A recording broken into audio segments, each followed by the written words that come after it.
Managers of GAMCO have been taxed by government to pay the hospital bills of all affected persons in the Takoradi gas explosion that injured over 150 persons. This was disclosed by the Deputy Minister for Energy, Dr. Mohammed Amin Adam.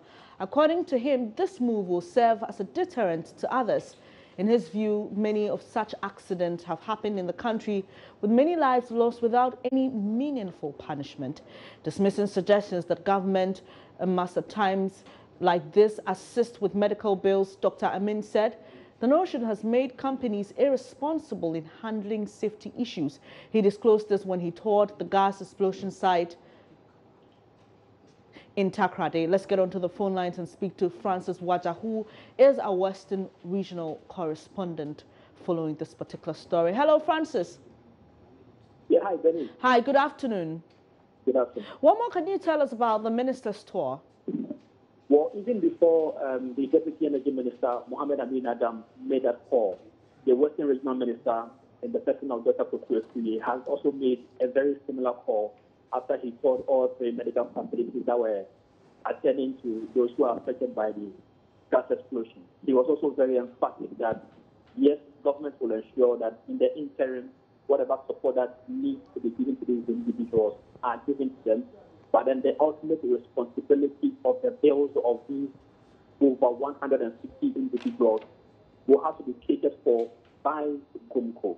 And then moments after that, Amin Adam also got to town, that is the Deputy Minister of Energy, and he also reiterated at that point. For him, there is a no-no, or it is discouraged certain attitude of private companies going forward. He feels that if we should allow GUMCO to take care of the bills of these 152 individuals, it will serve as a deterrent of some sort to make other companies more responsible going forward. He thinks that most of them are not, people have turned to government to say, come support us, we need support, we need aid. But this time, they are going to ensure that these persons are catered for by the company. Now, I posed the question to the production manager of the company, that this is the directive that has come from the minister, what they were going to do about it. Well, he said they take the directive in good faith, but then he was going to communicate to the top management of GUMCO somewhere in Accra, so that they will comply with the directive.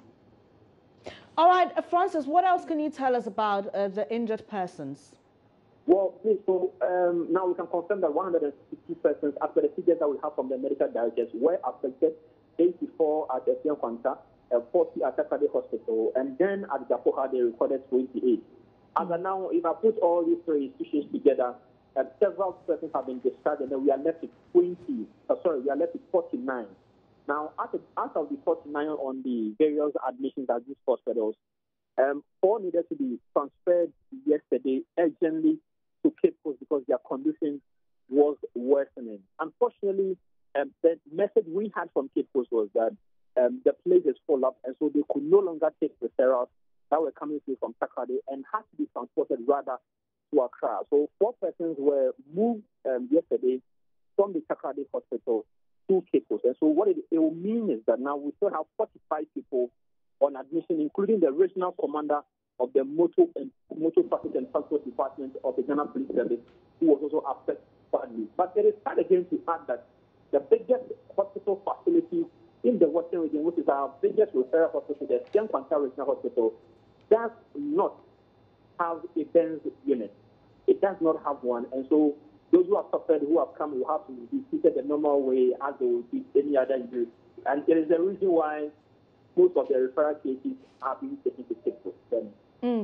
Thank you very much for the updates, Francis Waja. It's my colleague coming to us from the Western region. Now, the National Disaster Management Organization says it has identified 10 hotspots across the country where there's a high risk of flooding or drought during bad weather conditions. A project code-named Community Resilience through Early Warning, or simply CREW, is already providing disaster risk interventions in those pilot hotspots. One of those communities is Agbogloshi, near Alogoshi, near Achimota in Accra, where a 25-meter footbridge has been constructed by NADMO to reduce the risk of flooding. John News was in the community and filed this report. Prior to the construction of this 24-meter concrete bridge, the people of Alogoshi had to endure and carefully work on the frail wooden structure that had been constructed for them to use for their movement. But today, thanks to the UNDP and the Norwegian government, they have a concrete bridge. Now, this bridge is just one out of 10 bridges that the National Disaster Management Organization has stated that they will construct across the country. And it's part of a disaster risk management program that they are embarking on. They have identified these 10 spots as areas that are prone to flood, and as part of their measures to ensure the people in the community are not affected by floods, these bridges are going to be constructed in the other 10 areas. Nana Prempe is the Executive Director of NADMO. In the coming weeks, NADMO will be commissioning 9 comparable disaster risk reduction projects throughout the country in Kumasi, Esueboa, in Fantiakwa, in Bunklugu, in Techima, New Unyina, in Boko, West Zibila, and Ipkus.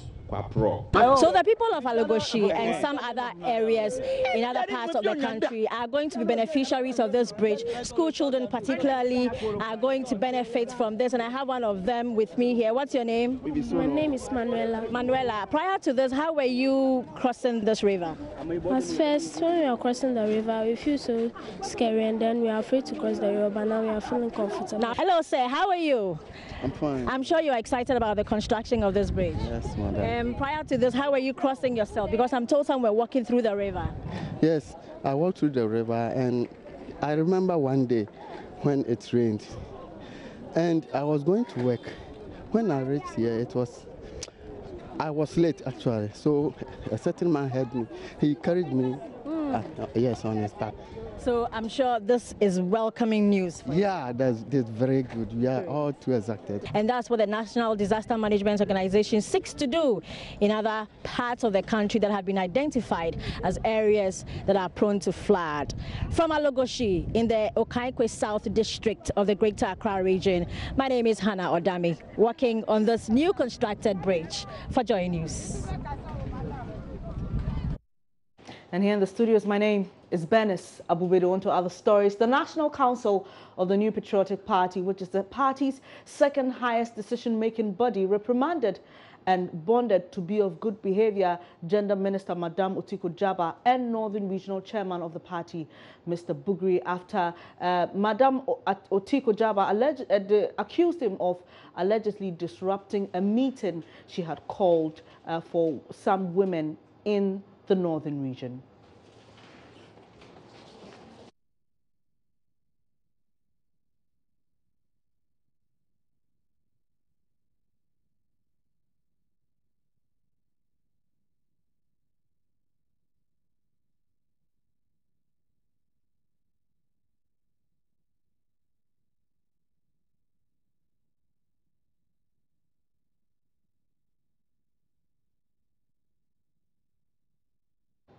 Apologies for the loss in sound there. We'll bring you that story in this bulletin sometime later. You're watching Joy News today with me, Benis Abubedo. A quick break. We'll be back with more news.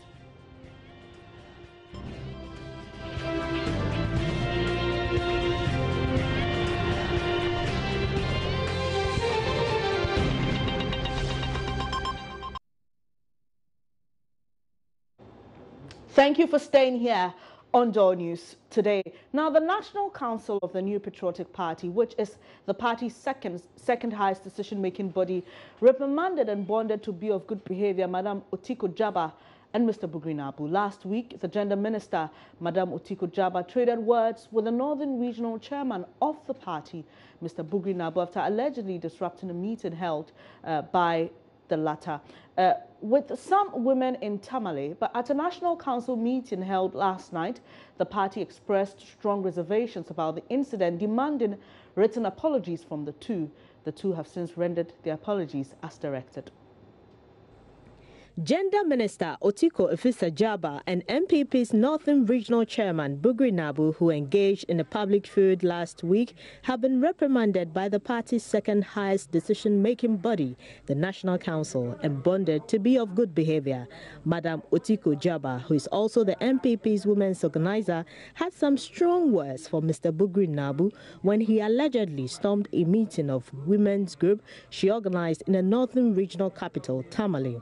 Mr. Nabu was unhappy that a meeting of such nature was taking place in his jurisdiction without his notice. The National Executive Council, in a meeting chaired by Freddie Blay, the acting national chairman, and attended by President Akufo-Addo, Vice President Baumia, and former President J. Kufuor and other members of the council, strongly disapproved the bust-up and demanded written apologies from the two. Here are some details of a statement released by the party after the meeting. All party office holders elected or appointed who have second executive positions in government have been asked to vacate their party positions for substantive officers appointed to fill in.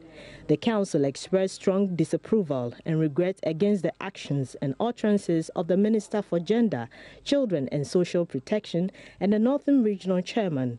Even though the two apologized profusely, they were severely reprimanded and bonded to be of good behavior. They were also asked to put their apologies into written statements. Disasters account for 90% of all climate change-related disasters, costing the world economy $520 billion each year and pushing 26 million people into poverty. To mitigate the incidence of such disasters here in Ghana, the Norwegian government is collaborating with its Ghanaian counterpart by committing $5 million to deal with climate change-related disasters locally, specifically in the areas of drought and flooding. Speaking at the commissioning of the Alogboshi Bridge, which is one of the projects funded by the Norwegian government, Norwegian ambassador to Ghana, Hege Hertberg, noted the contribution of her countries to aid local government and communities to take into consideration the need to reduce the vulnerability to disasters. Unfortunately, climate change is not something we are able to stop. It seems the world is heading for more climate change. While we are doing everything we can to stop it, there is a need for adaptation. There is a need to adapt our infrastructure and our behavior so that we can cope with the climate change that is coming. Bridges like this is one way of doing that, because climate change adaptation means more focus on disaster risk reduction and early warning systems, resilience in every community all over the world.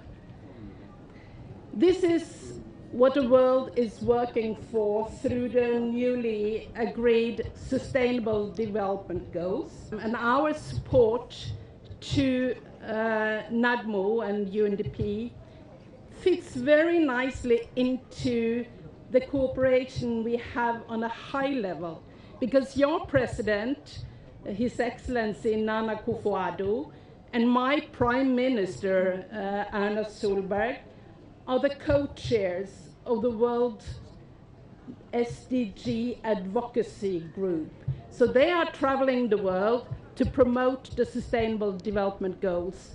And it's so nice for us to be able to support some of the projects meant to reach the development goals in Ghana.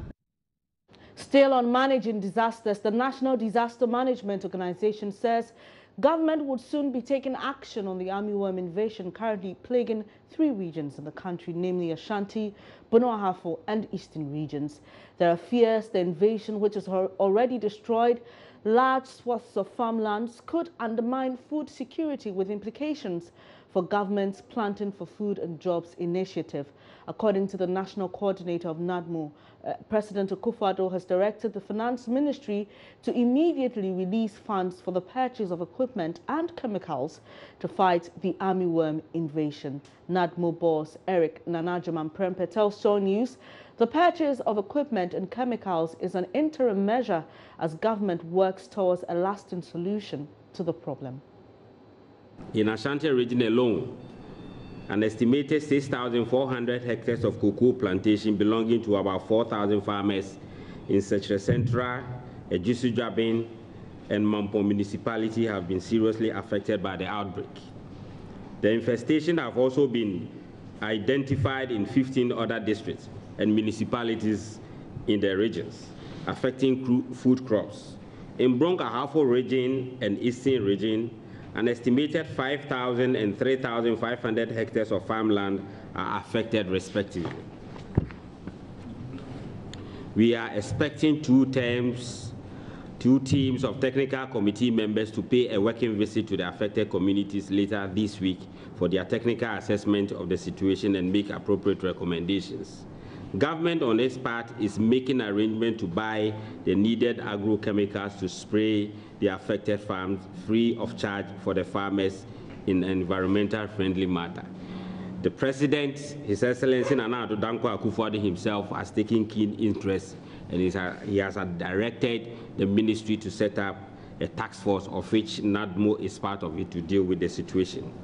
Also, based on the recommendations of this meeting and subsequent field assessment visit, we're hoping that we will find a lasting solution to this outbreak to improve on food security in the country.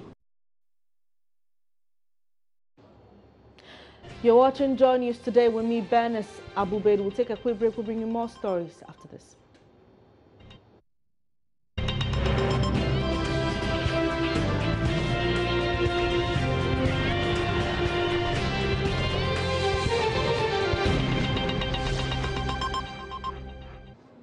Thank you for staying here. This is Joy News today with me, Bernice Abubaid. Now to a rather sad note, the multimedia group Joy Sports and Joy News joins with the entire country and family of A-Sports journalist Christopher Opoku to mourn his heartbreaking demise, which came up in media circles yesterday. Who is Christopher and what do you remember about him? There's more in the following report. Go walk up.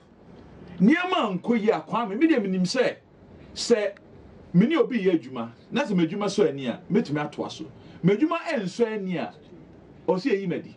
Number 2, e wom se na yo outcry bi na bi nim ka se oh se de be ya ratamaji ko be chine bi ba ba tin se sem ne san ba bi oni de mo renew kwesi apia contract se de be ya se Ghana ko ya de e betumi keep no.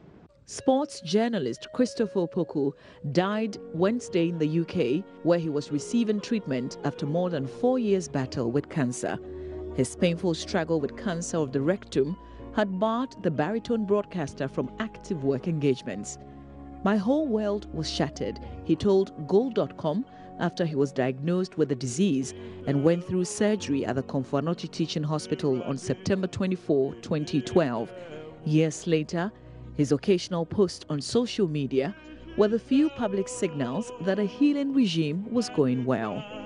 He posted a tweet about his favorite European club, Liverpool, barely 2 weeks ago and updated his Facebook post only 5 days ago. After disappearing from public view for a private fight with cancer, resurfacing on social media to reignite hopes of a return to the airwaves, the popular sports commentator has parted ways with the living. Born in Scotland, Christopher Opoku, with a distinct British accent, had a sports presenting career spanning 18 years. It began in the studio of Love FM in Kumasi and has seen him cover international tournaments such as the 2000 CAF Nations Cup and the Cannes 2008. One of his big sporting regrets is not to have covered a FIFA World Cup, missing out on all of Ghana's 3 campaigns. But he wouldn't miss out of recognition for his work, having been named Best Football Commentator and Best Football Journalist in 2008 and 2009. He became the poster boy for sports on Metro TV and later worked with GTV. He has also worked with Accra-based City FM and appeared on multi-TV platforms. He was Administrative Secretary of the Ghana League Clubs Association in 2013. Sports eclipsed his other lesser-known passion, music. It's been a hidden love, but it's been the first love. The former member of KNUST Mass Choir has an album to his name, Oye Mami, launched in 2011. The 41-year-old left behind a wife, Vivian, and 3 girls.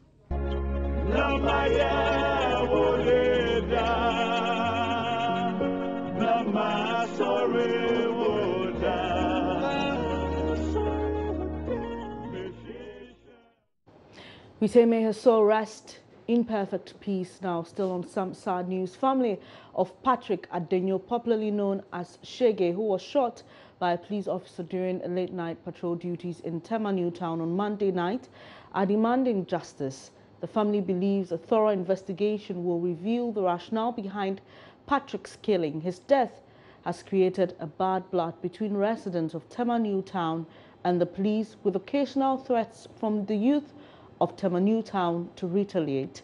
A delegation made up of Tema East MP Daniel Titus Glover, Tema Regional Commander DCOP George Tufor, his 2IC and crime officer visited the bereaved family to sympathize with them.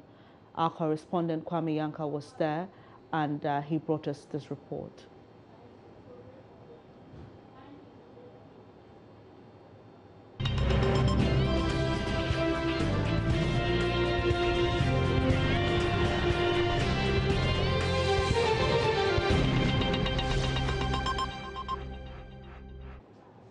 Yesterday, Wednesday, 10th May, a final year student of the Gushegu Midwifery School, Cecilia Wuni, was sacked from the examination hall for being pregnant. Cecilia is married and was about to write the 4th of 6 papers to complete her course this Friday when she was driven out and told by the principal of the school to return next year because of her pregnancy. There's more in this report. Cecilia, who would have completed her course this Friday, was prevented earlier yesterday from writing her 4th paper. The principal of the school drove her away, asking her to return to school next year because she is pregnant.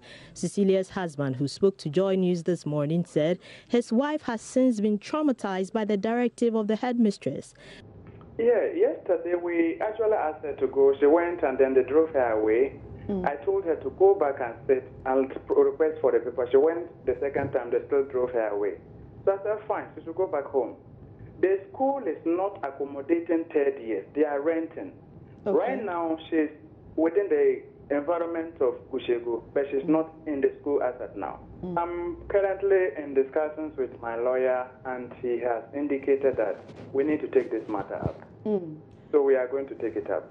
Tomorrow she would have written her very last paper. And in fact, that would have been the end of the story in her school. And the external exam that she would have written, that is supposed to start July and end on the 16th of August. So according to her, the principal called her after their paper, the 3rd paper for that matter, and then instructed her to come to the office. So when she got to the office, the principal told her that she should go and bring a letter and defer the course because she's pregnant. Dr. Paddy Aite, who is a gynecologist, told Joy News his wife suffered a similar case some time ago. He took the case to Commission on Human Rights and Administrative Justice, in which the commission ruled that no pregnant woman should be prevented from writing exams because of her condition. He regrets that a situation like this persists in Ghana after such a landmark ruling. The judge ruled in 2002, and a judge ruling is what the High Court ruling, right?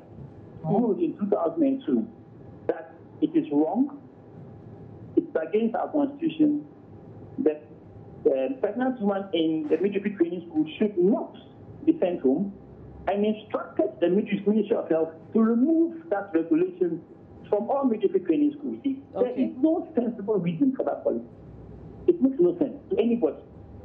Call the principal, ask her to defend the reason, and I don't think she'll be able to. I'm a gynecologist. I'm not a physician in this case. That's really more relevant. I look after pregnant women all the time, and we encourage them, go to work. Pregnancy is not a disease. should be able to cope. There are mechanisms by which you should cope. It's not a problem. As it stands, Cecilia obviously has missed the opportunity and right to complete her program per the school's academic calendar. Any remedies for her under this circumstance? Lawyer Francis Sosu Xavier has been suggesting some options available for her to pursue. The family already contacted me, and we are instituting a civil action, which is a human rights action against the school and also against the Ministry of Health and all the other institutions that coordinate these examinations. You know, we have the Health Training Institute Secretariat that is also in charge of this coordination. You know, I recall this thing came up last year, and Shrajan, you know, made it clear that the policy violates their rights and that they shouldn't be allowed to, to be discriminated against in this manner. I don't know why it is recurring this year. We'll bring you updates on the story as and when they are available. But that'll be all for this edition of Joy News Today with me, Bernice Abubedo. Our headline: final year student of Gushegu Midwifery School driven out of the examination hall midway through her papers for being pregnant. Also, Tiko Jaba and Bugri Nabu signed bond of good behavior and reprimanded by National Executive Council of the party following their exchange of words.